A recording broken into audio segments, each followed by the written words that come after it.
میں jail road کے ایک مشہور ہسپتال کے سامنے اسٹاپ پر اترا تو میرا دل زور زور سے دھڑک رہا تھا۔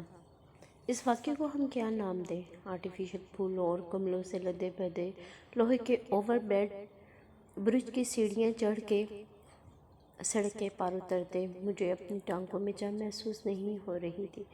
ہسپتال کے مین گیٹ پر بارودی سیکورٹی گارڈ نے آگے بڑھ کے دروازہ کھولا۔ میں نے ریسیپشن پہ پہنچ کر گردوں کے ڈاکٹر کو پوچھا۔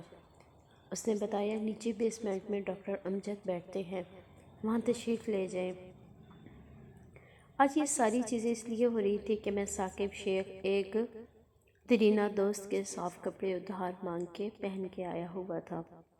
نیچے پہنچ کے ڈاکٹر صاحب کے کمرے کے باہر بیٹھے ہوئے لڑکے سے ڈاکٹر صاحب کا پوچھا تو اس نے بتایا وہ 5 بجے آئیں گے اور آپ 3000 روپے فیس جمع کروا دیں۔ میں خاموشی سے سامنے موجود اسٹیل کے خوبصورت صوفوں پہ بیٹھ گیا، جن کی ٹھنڈک کو میں نے ریڑھ کی ہڈی میں سرایت کرتے ہوئے گردن کے موہروں تک۔ تھوڑی سی دیر بعد گلے میں اسٹیتھ لٹکائے ایک ادھیڑ عمر کے شخص جس نے سرمئی پینٹ کوٹ پہنا ہوا تھا، وہ بہت جج رہا تھا، کمرے کی طرف بڑھتے ہوئے دیکھا۔ جو ہی ڈاکٹر صاحب میرے پاس سے گزرے، میں نے آگے بڑھ کر ڈاکٹر صاحب سے کہا مجھے آپ سے ایک خاص بات کرنی ہے، مجھے تھوڑا سا وقت دیں۔ ڈاکٹر نے اسسٹنٹ کی طرف اشارہ کیا۔ میں نے بتایا کہ مجھے کچھ پرسنل بات کرنی ہے۔ ڈاکٹر ہچکچایا، مگر میرے اچھے کپڑے اسے یہ جج نہیں کرنے دے رہے تھے کہ میں کوئی ضرورت مند ہوں۔ تھوڑی سی ہچکچاہٹ کے بعد ڈاکٹر نے مجھے اپنے پیچھے کمرے میں آنے کا اشارہ کر دیا۔ میرے لیے تو شاید جنت کے دروازے کھل گئے۔ اتنا خوش میں نے خود کو زندگی میں کبھی نہ پایا۔ دل کی دھڑکنیں بھی نارمل ہو چکی تھیں۔ خیر، میں لپک کے ڈاکٹر صاحب کے ساتھ ان کے پیچھے ان کے کمرے میں پہنچا۔ ان کے اشارے کی تعمیل کرتے ہوئے ایک فومی کرسی کو اپنے لیے منتخب کیا اور ڈاکٹر صاحب کے سامنے بیٹھ گیا۔ ڈاکٹر صاحب نے جلدی مجھے اپنی بات مکمل کرنے کے لیے کیا۔ اب وہ لمحہ تھا جب الفاظ کو مجھ سے روٹ جانا تھا اور جذبات کو پھوٹ پھوٹ کے آنکھوں سے بہنا تھا، مگر حیرانی تب ہوئی جب یہ سب کچھ نہ ہوا اور میری بے باکی ان تمام پہ غالب آ گئی۔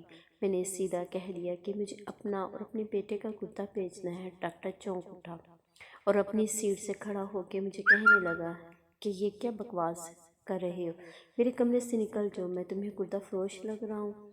ڈاکٹر ایک دم سے غصے میں لال پیلا ہو گیا۔ میں ڈاکٹر کے غصے کو نظر انداز کرتے ہوئے ہاتھ جوڑ کے اپنی سیٹ سے کھڑا ہو کے بولا، اگر یہ ممکن نہ ہو تو میں اسی اسپتال کی چھت سے کود کے آج مر جاؤں گا۔ میری بات نے ڈاکٹر پہ اثر دکھایا۔ ڈاکٹر کے لہجے میں واضح نرمی آ گئی۔ اس نے کہا یہاں ایسا کوئی کام نہیں ہوتا، آپ کو اگر کوئی پرابلم ہے تو کسی فلاحی ادارے کے پاس چلے جائیں۔ ابھی مزید ڈاکٹر کچھ کہنے کو تھا کہ میں نے بات کاٹی۔ ڈاکٹر صاحب، میری پھولوں جیسی ماں نے مر جانا ہے، میرے پاس وقت نہیں ہے۔ ڈاکٹر کو بھی شاید اپنی ماں نظروں میں دوڑ گئی، کیونکہ مائیں تو ساری دنیا کی ایک جیسی ہوتی ہیں، پیار کرنے والیاں، نرم دل، حساس، اپنا سب کچھ اپنی تخلیق پہ قربان کرنے والیاں، خود کو گیلے پہ سلا کے اپنی نومولود کو سوکھے پہ سلانے والیاں۔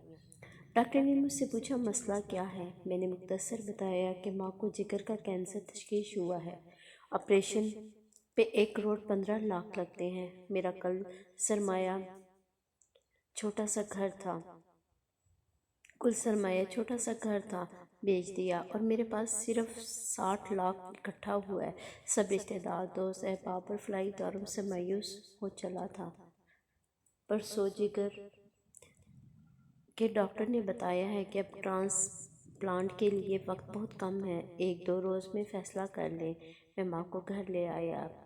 اس نے اتنے پیار سے میرا ماتھا چوما اور کہا بیٹا میں تم سے بے انتہا راضی اور خوش ہوں، تم نے اپنے نامساز حالات میں رہتے ہوئے بہترین ڈاکٹروں کو دکھایا، اپنا اور اپنے بچوں کا پیٹ خالی رکھ کر میرے لیے ادویات خریدیں۔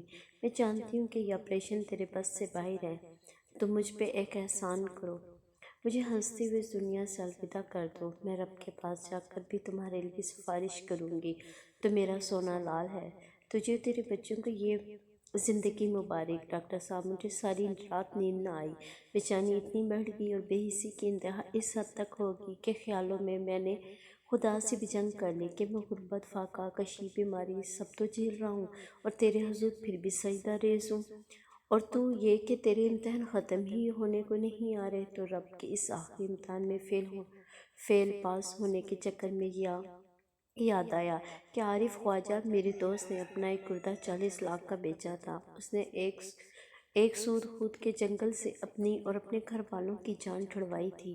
فوری جمع تفریق کی۔ اپنے اور اپنے بیٹے کے کردے کی قیمت ملا کر میرے پاس پیسے پورے ہو گئے ہیں۔ جیسے تیسے گزار کے بغیر کچھ کھائے پیے اس ہسپتال کا مجھے علم تھا، سو آپ کے سامنے آ بیٹھا ہوں۔ میں آپ کو آپ کے آپریشن کی بھی پوری فیس ادا کروں گا۔ آپ صرف مجھ پہ یہ احسان کر دیں کہ ہم دونوں کو آپریشن کر کے گردے کسی کو دے کر میری ماں کی جان بچا لیں۔ مجھے 10 روپے کی بھی مالی امداد نہیں چاہیے۔ ڈاکٹر اپنی سیٹ سے اٹھا اور اس نے مجھے تسلی دی، مجھے باہر بیٹھنے کو کہا اور اپنے اسسٹنٹ کو بلوا کے کہا کہ اسے کینٹین سے کھانا لا کر دو۔ مجھ سے اس نے بڑی شفقت سے تھوڑا سا وقت مانگا۔ میں اپنی لاش کو اپنے پاؤں پہ اٹھا کے باہر ویٹنگ میں آ بیٹھا۔ کھانے کے بعد مجھے چائے بھی پینے کو ملی۔ رات 10 بجے ڈاکٹر صاحب اٹھ کر باہر آئے، مجھے اپنے ساتھ آنے کو کہا۔ باہر آ کر انہوں نے مجھے اپنی گاڑی میں بٹھاتے ہوئے میرے گھر کا پتہ پوچھا۔ میں انہیں دورگا والا کی ایک گلی تک لے کر آتے ہوئے اپنے مکان کے سامنے رکنے کو کہا۔ ڈاکٹر صاحب نے میری ماں کو سلام کیا، ان کی طبیعت پوچھی اور مجھے بتایا کہ اسلام آباد الشفا ہسپتال کی ٹرسٹ فاؤنڈیشن میں موجود راجہ وقار مستالوی نامی ایک شخص کا فون نمبر دیا اور بتلایا میری ساری بات اس سے ہو گئی ہے، آپ کل ماں جی کو ان کے پاس لے جائیں، فاؤنڈیشن میں آپ کا کچھ خرچہ نہیں ہوگا۔ یہ کہہ کے ڈاکٹر صاحب اجازت لے کے ایسے رخصت ہوئے کہ جیسے انہوں نے کچھ کیا ہی نہیں۔ وہ کیا جانتے تھے کہ وہ تو آج مجھے قارون کے خزانے کی کنجیاں تھما کے چلا گیا تھا۔ قسمیں اس دن میں نے دیکھا کہ رب اور بندے کا کبھی کبھی کچھ فرق نہیں رہتا۔ اگلی صبح فون کر کے راجہ وقار مستالوی صاحب کے کمرے میں بیٹھا۔ ڈاکٹر جیسے ہی بڑے انسان سے ملا، اس اللہ کے بندے نے سارا کام خود ہی بھاگ دوڑ کر کے آخرکار فائل بنا کے آپریشن کی تاریخ بتا کے مجھے رخصت کرنے لگا۔ تو اس نے چپکے سے مجھے بتایا کہ فاؤنڈیشن 40% پیسے دے گی، باقی سارے پیسے ڈاکٹر صاحب ادا کر گئے۔ ان کی بات سن کے میں دیوار کے پاس کھڑا تھا، اس کو پکڑتے پکڑتے زمین بوس ہو گیا۔ ذہن میں بجلی کی طرح یہ بات گونجی کہ یہ سب کے سب تو صرف میرے سونے رب کی تخلیق ہے۔ وہ میرا کائنات کا سب سے بڑا تخلیق کار، میرا سونا رب کتنا بڑا ہے۔ پہلی دفعہ اذان میں پکارے گا اللہ اکبر کے حقیقی معنی سامنے آ گئے۔